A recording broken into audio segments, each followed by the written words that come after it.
For a long time, I was using the Microsoft Internet Pro keyboard, and the reason why is because it had two additional USB ports in the back of it, so I was able to, plug in, removable media drives or digital cameras or what have you through it. They stopped producing that, and the writing was, I guess, for me, on the wall. So then last year, when I was looking for a replacement, since I had spilled coffee all over that keyboard, it's the keyboard that is the guest star in How to Clean a Keyboard video, one of the first ones that I did before I was streaming live at live.pirillo.com. Moonglaive in the chat room recommended this, and for a while the response to what is keyboard went to the video for the Enermax, I guess, what is it? Aurora aluminum keyboard. And I thought the keys themselves were aluminum. Turns out they're just plastic with some kind of silverish spray over them. So on my Enermax keyboard, which still works, the right shift A S D E C V N M comma and dot and then the space bar key are kind of, there's a spot in them. In fact, I'm gonna stand up and show you. You can tell where I always hit my space bar because that's the spot that's rubbed out. It's kind of funny. See if you can see that right there. That's not just a shadow. That's the only space on the keyboard that got rubbed out. Anyway, this part is metal. The body or shell of the keyboard is metal. There are a couple of USB ports in the back. It worked well. I mean, I didn't really have any complaints with it. Very low profile. I like the fact that it has audio pass-through, so I was able to connect this to my sound card and then use on this side a microphone or headphones without having to walk around the side of my desk to get to my computer. So the Enermax keyboard was good. I didn't really mind it one bit beyond it starting to show a little wear and tear. Then you might remember the review I did with this particular keyboard, part of the Microsoft Entertainment Desktop, the 8000 series. I kept it around. This now works with the PC in my office, and yes, I do have both a PC and a Mac. Perish the thought. And it works out quite well. I like this keyboard because it's got a mouse built into it, or I guess it's a touchpad of sorts. I don't like that they put the Windows button all the way down here beneath the space bar. I think the designer wasn't thinking about usability, considering every other keyboard has the Windows button typically over here between Alt and Control. And it's a decent keyboard, but it's definitely an entertainment keyboard, not really meant for regular desktop typing. Very low profile as well.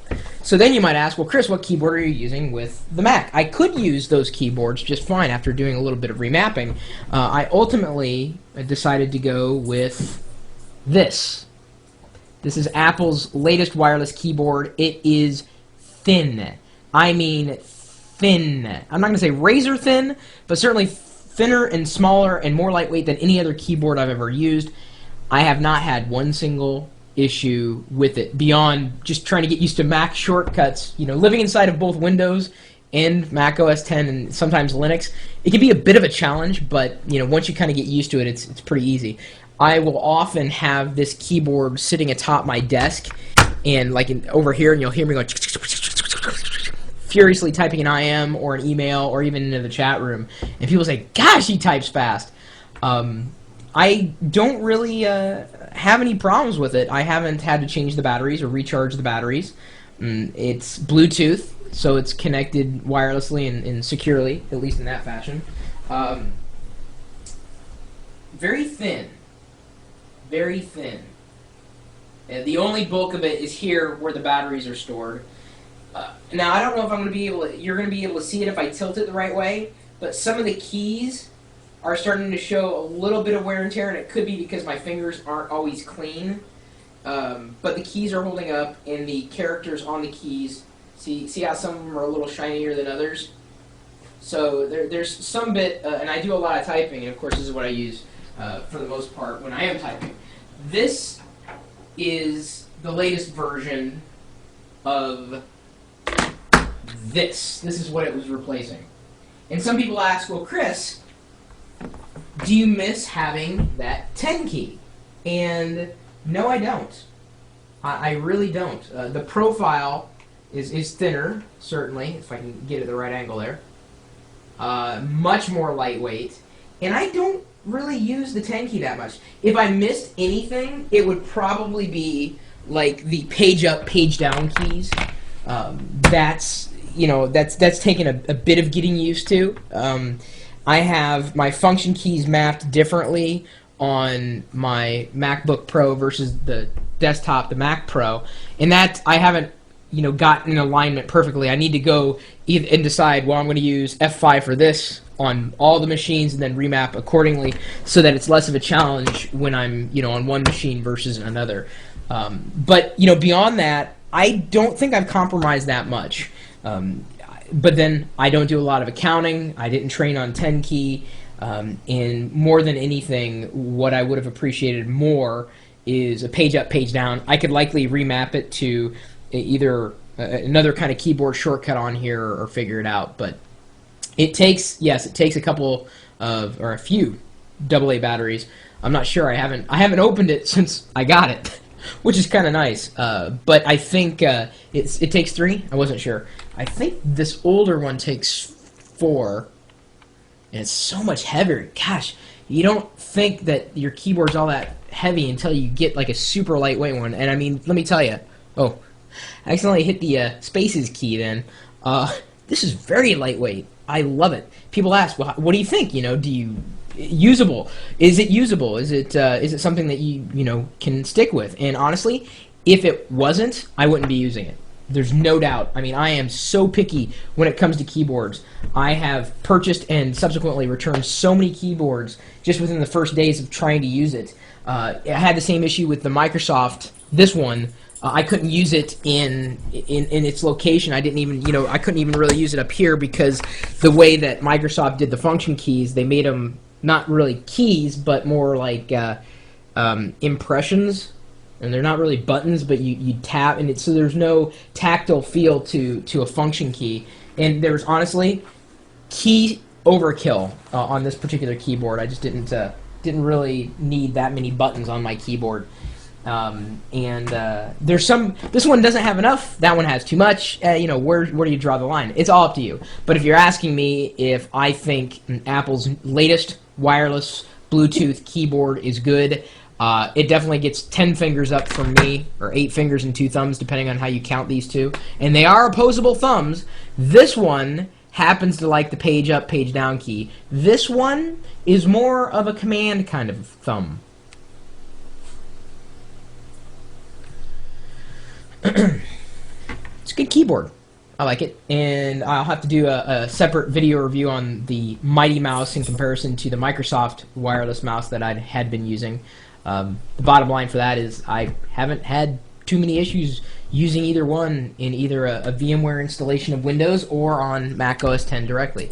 And Wicket, well, Wicket, he's still trying to train his voice because he's using the whole voice system to command around the whole operating system, and it's not working out too well for him. But what are you gonna do?